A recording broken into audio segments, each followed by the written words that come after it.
Hola, primero que nada un fuerte saludo a todos. Mi nombre es Víctor Alfonso Ramón Ábalos, soy licenciado en Contaduría Pública por la Universidad Juárez Autónoma de Tabasco y estudio la licenciatura en Derecho en la misma institución. El motivo de este video es para fomentar más que nada la cultura jurídica y promover lo que son nuestros derechos y el conocimiento de leyes. Por eso el día de hoy les presento la Ley Federal de los Derechos del Contribuyente. Esta ley es muy corta, apenas y tiene 24 artículos divididos en 5 capítulos que a continuación veremos. Nos iremos directamente al capítulo 5, medios de defensa del contribuyente. En este capítulo nos engloban dos derechos que tenemos los contribuyentes. El primer derecho es ofrecer como prueba en un recurso administrativo o el procedimiento contencioso administrativo el expediente administrativo el cual emane el acto impugnado. ¿Por qué es importante que, digamos, nos ofrezcamos como prueba el expediente administrativo? ¿Por qué? Porque muchas veces no tenemos realmente integrado el expediente administrativo en nuestras manos. Nuestro cliente por lo general se va en el recurso de revocación y si no lo gana, pues cuando quiere impugnarlo en el juicio, en el procedimiento contencioso administrativo, cambia de abogado y resulta que pues el expediente va realmente, le faltan notificaciones, le faltan ciertas actuaciones de la autoridad y por lo tanto es muy importante ofrecerlo como prueba y que lo tiene en posesión la autoridad fiscal. Una vez ella lo tenga que exhibir ante la autoridad para competente para resolver el recurso o medio de defensa que lo estamos utilizando, nosotros lo podemos cotejar contra nuestro documento y verificar que todo esté realmente integrado y que lo tengamos todo y podamos realizar una defensa adecuada. El siguiente derecho que engloba el capítulo 5, medio de defensa del contribuyente, está en el artículo 23 y es el doble de tiempo legal para interponer el recurso administrativo o el juicio contencioso administrativo. Este, derecho que nosotros tenemos al doble de tiempo legal se da por la omisión de la autoridad en la notificación de los actos que ellos nos está imputando, perdón, y en la cual omite decir lo siguiente: el recurso o medio de defensa procedente que nosotros podemos realizar contra el acto de autoridad que ellos nos quieren fincar, el plazo para esa interposición y el órgano ante el que debe formularse. Con esta omisión de estos tres requisitos, nosotros tenemos el doble de tiempo legal para poder interponer un recurso administrativo o el medio de defensa en el juicio contencioso administrativo. ¿Por qué los legisladores dieron tal derecho en el artículo 23? Se puede decir que para que el contribuyente no quede en un estado de indefensión. Al contribuyente, al desconocer en qué forma puede él inconformarse por algún acto de autoridad, el contribuyente no tendría más otra opción que pagar los impuestos que se le están imputando y aunque no sean ciertos. Por lo tanto, la autoridad dice que tiene el doble de tiempo legal, más que nada el doble de tiempo legal es para que él pueda buscar una asesoría correcta, acercarse a la PRODECON o algún contador o abogado de su confianza que lo pueda orientar en el proceso que debe realizar si se inconforma contra los actos de las autoridades. Algunos ejemplos de algunos recursos o medios de defensa que tiene el contribuyente son el recurso de revocación, que hay uno en la ley de comercio exterior y otros que están en el Código Fiscal de la Federación en su artículo 21. En ambos dice que son 30 días siguientes a aquel que surta efecto la notificación del acto impugnado. En el caso de SAS se debe presentar por buzón tributario y el órgano encargado es la Administración Local Jurídica o la Administración General de Grandes Contribuyentes. En cambio, el artículo 94 de la Ley de Comercio Exterior, igual son 30 días, y las autoridades correspondientes son la Secretaría de Hacienda y Crédito Público o la Secretaría de Economía. Tenemos igual dos recursos de inconformidad, ambos con 15 días, uno para la Infonavit y el otro es para el INS. Y hasta en el artículo 6 del reglamento del recurso de inconformidad del INS. El órgano encargado para resolver es la delegación o subdelegación que corresponda y en el caso del Infonavit es la comisión de inconformidad del Infonavit. Y por último tenemos el procedimiento contencioso administrativo, ya sea en su vía sumaria u ordinaria. Ese va dependiendo de la cuantía del, del acto. Si es de mucha cuantía, se va a ir por la vía ordinaria, que es mucho más largo, y si es de una menor cuantía, la vía sumaria pues sería la idónea para agilizar el proceso. Cabe aclarar que este es un procedimiento realmente secundario. ¿Por qué? Porque la ley a veces nos dice que nos podemos ir opcionalmente por algunos de recursos o irnos directamente al consenso administrativo, o muchas leyes dicen que no, a fuerza tienes que agotar el recurso, ya sea de revocación o de inconformidad, y ya luego posteriormente te puedes ir al procedimiento contencioso administrativo. Se sugiere la idea de que presentemos ambos, presentemos primero el recurso de inconformidad, y si nos rechazan este, nos vamos al procedimiento contencioso administrativo y así tendremos mayores datos que aportar en el juicio procedimiento contencioso administrativo. Igual nos dice que son 30 días siguientes a aquel caso de efecto de notificación del acto impugnado. Aquí más que nada es que si nosotros presentamos el recurso de revocación y este no nos favorece, nos emitirán una resolución pues obviamente contradictoria de nuestros derechos, y a partir de ese momento nosotros tenemos 30 días para presentar el recurso ante el procedimiento contencioso administrativo. O a veces si la ley prevé que es de manera opcional, si por ejemplo en la ley del Infonavit, ¿no? Plantea que es opcional irse al recurso de inconformidad o me puedo ir directamente a contencioso administrativo, pues hay que verlo, ¿no? Porque primero son 15 días para irme al recurso de inconformidad, y pues si resulta que no me voy a este y ya son 17 días, pues me conviene mejor irme al contencioso administrativo, ya que la propia ley marca que es opcional y se debe presentar en línea o en escrito tradicional ante la sala regional correspondiente, y será el órgano Tribunal Federal de Justicia Administrativa, según el artículo 1358-2 de la Ley Federal de Procedimiento Contencioso Administrativo, el encargado de resolver tal procedimiento. Continuamos con una tesis que nos dice más que nada que en cumplimiento del artículo 23 de la Ley Federal Relativa, es necesario que la autoridad fiscal señale con precisión y exactitud cuál es la vía y el plazo para promover el juicio contencioso administrativo, que es lo que ya vimos con anterioridad, que son tres requisitos que debe cumplir tal notificación del acto. Nos dice que igual otra tesis de la segunda sala, que no solamente aplica relacionado con los derechos, bueno, relacionado con los derivados del ejercicio de las facultades de comprobación, sino es aplicable respecto a todos los actos de las autoridades fiscales, no solamente el de las facultades de comprobación. Así que pues ahí está el dato, ¿no? Todo acto prácticamente de la autoridad que nos vulnera nuestros derechos nos debe de decir cuál es la vía para impugnar tal acto. Aquí tenemos una tesis de la segunda sala, y en este caso se la describo brevemente. Nos dice que la Policía Federal Preventiva, por una multa que él impuso a una persona, no puede ser sujeta a la Ley Federal de los Derechos del Contribuyente, debido a que la Policía Federal Preventiva, bueno, ya extinta Policía Federal Preventiva, es un órgano administrativo y la ley solamente aplica para autoridades fiscales. Así que no tiene nada que ver un órgano administrativo, aunque nos imponga multas que son consideradas como contribuciones, no debe aplicarse la ley de derechos del contribuyente. Ahora bien, tenemos otra tesis de la segunda sala. Dice que no implica que especifique cuál es la sala regional del Tribunal Federal de Justicia Fiscal y Administrativa competente por razón de materia y territorio. Simplemente debe señalar qué autoridad es la competente para realizar tal impugnación, y nunca especificar la sala regional. O sea, sala regional Tabasco, sala regional Campeche, sala regional Chiapas. No, no, no. Tú te puedes conformar contra el Tribunal Federal de Justicia Administrativa, y sin importar tú en qué sala consideres que vas a presentarlo, lo puedes presentar en línea, o la sala que te corresponde, la sala Tabasco, la sala de Chiapas.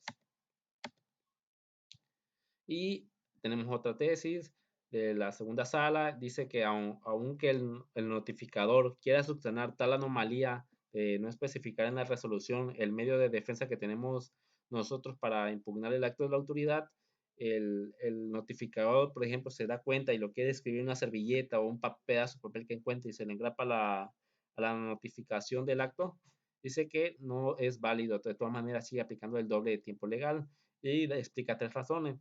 La fundamentación y motivación de las actuaciones de la autoridad deben constar en el cuerpo de la resolución y no en un documento diverso. Segundo, el notificador carece de facultades, obviamente. Tres, de no hacerlo se le impondrá una responsabilidad administrativa al notificador. Aquí, aunque el juez omita decirnos que tenemos derecho a inconformarnos tal acto de autoridad, o bueno, o persona administrativa encargada, dice que el notificador de todas maneras él tiene que hacerlo, si no será sujeto a una responsabilidad administrativa. Seguimos con el capítulo tercero, derechos y garantías en los procedimientos de comprobación. Y primero que nada, el artículo 12 nos dice de derecho a ser informados al inicio de cualquier actuación de la autoridad fiscal para comprobar el cumplimiento de las obligaciones, de sus derechos y obligaciones que tenemos nosotros en el curso de tales actuaciones. Está muy claro, ¿no? Sin embargo, aquí hay un pequeño defecto. Dice que una tesis de un tribunal colegiado dice que la omisión de la autoridad de informar a con el primer acto que implique el inicio del procedimiento de fiscalización, la prerrogativa prevista en la ley federal relativa de corregir su situación fiscal y de los beneficios que ello le acarrea, no afecta a la validez de lo actuado porque aquella ni del crédito determinado. Así que, aunque de todas maneras nunca nos informen del inicio de cualquier actuación de la autoridad fiscal, esta nos dice que no afecta de todas maneras la validez de lo actuado. Si se llevó de todas maneras conforme al procedimiento, aunque no nos hayan avisado, sí será válido y no podemos hacer nada de escaparnos nada del crédito fiscal. Así que hay que buscar otras alternativas legales para poder impugnar ese acto. Seguimos con el artículo 13. Nos dice que tratándose de las fracciones 2 y 3 del artículo 42 del Código Fiscal de la Federación, que más que nada se enfoca en lo que dice exhibir la contabilidad y visitas domiciliarias. Bueno, aquí es más que nada sea revisión de la contabilidad, que son las auditorías de gabinete.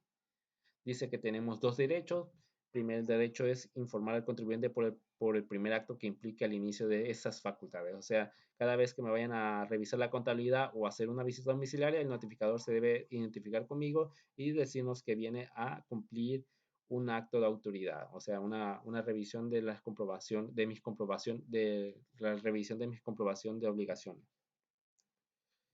Y el segundo derecho es el derecho que tiene a corregir su situación fiscal y los beneficios de ejercer el derecho mencionado. Este es muy importante y seguiremos hablando de este tema de corregir la situación fiscal. ¿Por qué? Porque hay múltiples beneficios, como bien lo dice el artículo 13, pero sin embargo ahorita pasaremos a ver una tesis, a ver qué nos dice más que nada. Dice la siguiente tesis igual de la segunda sala, que el artículo 13 se cumple cuando se le entrega la Carta de los Derechos del Contribuyente y se asienta en la actuación correspondiente. Es decir, el auditor, notificador o visitador que nos llegue a nuestro pequeño local simplemente dice, vengo a cumplir unas facultades de comprobación por parte de la autoridad fiscal y aquí toma tu carta de derechos del contribuyente y con eso ya estoy cumpliendo el artículo 13. Si lo lees o no lo lees, ese ya sería tu problema. Perdón por las palabras, pero así me viene siendo. Dice que el plazo de las autoridades fiscales serán de 6 meses para determinar las contribuciones omitidas. Dicho plazo se computará a partir de dos momentos. El primer momento es que la fecha en que se levante el acta final de la visita. Como bien se sabe, la visita domiciliaria se levanta un acta inicial cuando prácticamente viene a iniciar la visita, varias actas parciales, como dependiendo cómo se va desarrollando la visita, y en la última visita ya se levantará el acta final. Una vez levantada el acta final, empieza a correr el término de 6 meses que tienen las autoridades fiscales para determinar las contribuciones omitidas. El segundo momento viene refiriéndonos al artículo 50 del Código Fiscal de la Federación, que a su vez nos refiere a las fracciones 6 y 7 del artículo 48 y viene siendo el oficio de observaciones que se levanta en auditorías de gabinete. Este oficio de observaciones realmente viene a decir las anomalías y el plazo igual viene a computar el plazo de 6 meses para determinar las contribuciones omitidas. Ahora bien, el derecho de corregir nuestra situación fiscal, englobado en el artículo 14, dice que lo podemos presentar mediante una declaración normal o complementaria. Normal, ¿por qué? Realmente en la vida práctica y sucede muy seguido, a veces los dueños de las empresas se quedan insolventes, tienen que pagar tienen que pagar Infonavit, tienen que pagar la nómina y pues a veces, muchas veces se queda insolvente. ¿Qué es lo que hace el dueño? Le pide al contador, oye contador, ya estamos a día 17, por favor no presentes todavía la declaración, no tengo dinero como pagarla. Como sabemos, la declaración da un cierto de días, da un determinado de días para poder pagarla, sin embargo, a una insolvencia pues realmente no puedes pagarla y de todas maneras, aunque tú la presentes y no la puedes pagar, vas a tener que presentar una complementaria para poder pagar los impuestos que tú debías. Y por lo tanto muchos empresarios pues consideran a veces no presentarla, pero corremos el riesgo de que en ese momento de que no la presentemos nos llegue la autoridad y nos exija exhibir los documentos de las declaraciones pagadas y no la tengamos y por lo tanto ahí correremos a presentar nuestra declaración normal. Y la complementaria ya sabemos que la podemos presentar cuando no hayamos presentado o hayamos presentado con errores la declaración normal y la complementaria igual viene a cumplir esta función. Nos dice que con un plazo para, no, para hacer el derecho de corregir nuestra situación fiscal y este es a partir del inicio de facultades de comprobación y hasta antes que se notifique la resolución que determine el monto de las contribuciones omitidas.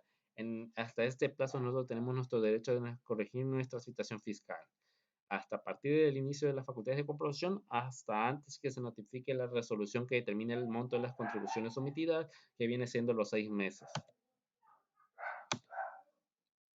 Continuamos con el artículo 15. Dice que una vez nosotros corregido nuestra situación fiscal, daremos copia de la declaración de corrección a la autoridad, el cual en 10 días nos confirmará de recibido sin que implique que aceptar la corrección.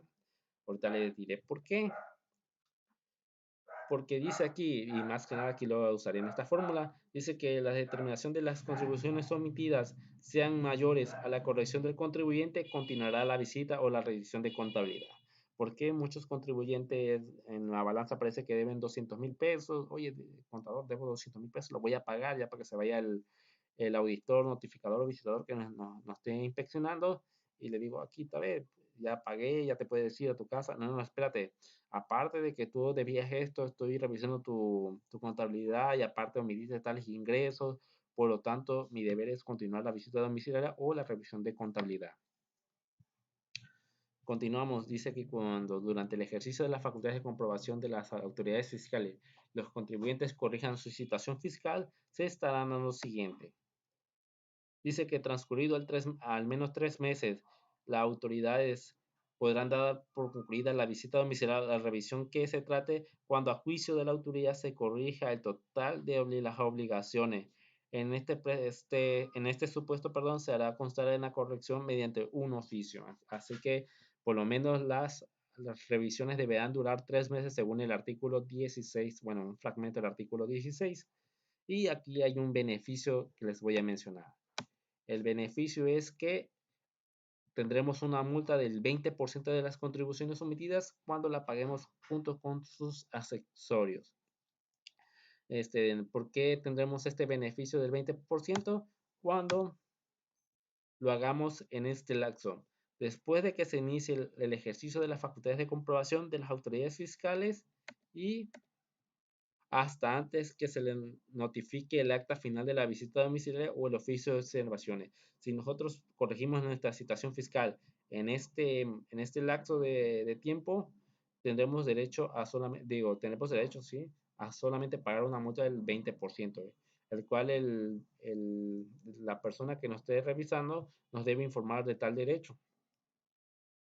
Así que si en balanza aparece que yo debía dinero, pues mejor vale pagarlo y pagarlo con sus accesorios y solamente pagaré un 20%. Aún así, si el empresario, oye, ¿cómo voy a pagar una multa de 20% si ya pagué hasta con sus accesorios, recargo? ¿Por qué?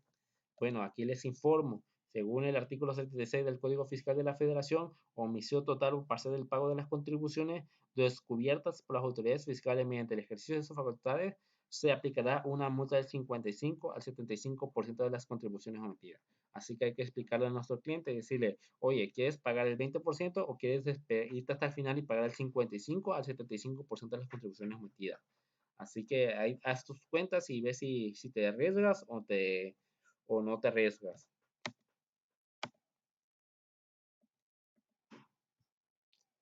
Aquí continuamos, dice que cuando hayan pasado al menos 5 meses de que tiene la autoridad para, para la determinación de las contribuciones omitidas, recordemos que son 6 meses y hayan recurrido al menos 5 meses, dice que la autoridad tendrá un mes adicional a partir de la presentación de la declaración para determinación de las contribuciones omitidas. Cuando hablamos de declaración, aquí es de la declaración donde nosotros nos corregimos, la autoridad tendrá un mes adicional para verificarlo. Y tenemos otro beneficio. El beneficio consulte en una multa del 30%, igual cuando lo paguen junto con sus accesorios, y el plazo viene siendo después del 20%. Después que se notifique el acta final de la visita domiciliaria o el oficio de observaciones, pero antes que se emita la resolución que determine las contribuciones omitidas, que es cuando tienen 6 meses la autoridad para poder determinar las contribuciones omitidas, y este es cuando se acabó el plazo de que nosotros podamos corregir nuestra situación fiscal y tener el derecho al 20%. A partir de ese momento nos corre el traslado del 30%. Cabe aclarar aquí que dice que, bueno, tenemos aquí que aunque ciertamente la Ley Federal de Derechos del Contribuyente dice 20 y 30% de multa, sin embargo el Código Fiscal, para un alivio para todos, dice que en el artículo 74 dice que se nos puede condonar hasta el 100% de las multas, siempre y cuando cumpliendo los requisitos que nos diga el Código Fiscal. Igual lo mismo que el artículo 70-A nos dice que podemos reducir el monto de las multas por infracciones a las disposiciones fiscales en un 100%. Igual lo mismo, debemos leer el Código Fiscal de la Federación para saber cómo nosotros podemos llegar a tener el 100% de condonación de las multas. Ya por último, nos dice que cuando los contribuyentes corrijan la totalidad de su situación con posterioridad a la conclusión del ejercicio de las facultades de comprobación y sea verificado por la autoridad, se deberá comunicar al contribuyente mediante oficio dicha situación en el plazo de un mes contado a partir de la fecha en que la autoridad haya recibido la declaración correspondiente. Aquí viene el artículo 16 y 19, un fragmento del 16. Prácticamente para mí viene siendo lo mismo, así que les voy a leer el 19. Cuando las autoridades fiscales determinen contribuciones sometidas, no podrán llevar a cabo determinaciones adicionales con base en los mismos hechos conocidos en una revisión, pero podrán hacerlo cuando se comprueben hechos diferentes. ¿Y cuáles son estos hechos diferentes? Dicen datos de terceros. A lo mejor nosotros tuvimos operaciones con una empresa que era un facturero, ¿no? Fue reconocida por esa como un facturero y tuvimos relaciones nosotros con esa empresa, considera que debemos pagar el impuesto por esas facturas que tuvimos con ese facturero, a menos que desvirtuemos tal acusación de SAT. O información que no se haya revisado con anterioridad. A lo mejor me revisaron los meses de enero, febrero y marzo del 2020 y resulta que yo me venía acreditando pérdidas fiscales. ¿Pero por qué? En otra auditoría revisan el origen de esas pérdidas fiscales y descubren que pues no debí de haberla aplicado y por lo tanto es una información que no se tenía y se dependen de hechos revisados con anterioridad. Y por último, del capítulo tercero, nos dice que las autoridades fiscales podrán revisar nuevamente los mismos hechos, contribuciones y periodos por los que se obtuvo el contribuyente por corregidos de su situación fiscal o se le determinaron contribuciones omitidas sin que dicha revisión pueda derivar del crédito fiscal alguno a cargo del contribuyente. A lo mejor van por un tercero y me van a revisar a mí, aunque ya me hayan revisado, simplemente para ver las operaciones que yo tuve con ese tercero, pero ya no va a derivar un crédito fiscal a cargo mío. El capítulo 4, derechos y garantías en el procedimiento sancionador. Dice que las actuaciones del contribuyente se presumen de buena fe y corresponde a la autoridad fiscal que ocurren a circunstancias agravadas según el artículo 21. ¿Cuáles son esas circunstancias agravadas? Simplemente incrementan las multas o pagos que yo debe hacer ante el fisco. Las circunstancias agravadas pueden ser llevar doble contabilidad, destruir la contabilidad a propósito o falsificación de documentos. Ya le corresponde a la autoridad fiscal comprobar que yo realicé tales circunstancias agravadas. Y un beneficio que tiene a favor de los contribuyentes cuyo ingreso en el ejercicio anterior no sea superior a 1.340.259, bueno, según usa salario mínimo general. Sin embargo, ya sabemos que es el UMA, así que hay que recalcular este dato, pero nos dice que cuando el contribuyente no supere este dato, o ya sea la UMA, garantice el interés fiscal mediante el embargo. Él será el depositario de sus bienes y el embargo no comprenderá mercancía que llegue al inventario. Así que es un beneficio para aquellos contribuyentes que no superen este ingreso, o ya sea el de la UMA recalculada. Y ya para finalizar nos vamos al capítulo 1, que yo considero aquí que son derechos de los contribuyentes, y se los citaré a continuación. Todos prácticamente englobados en el artículo 2.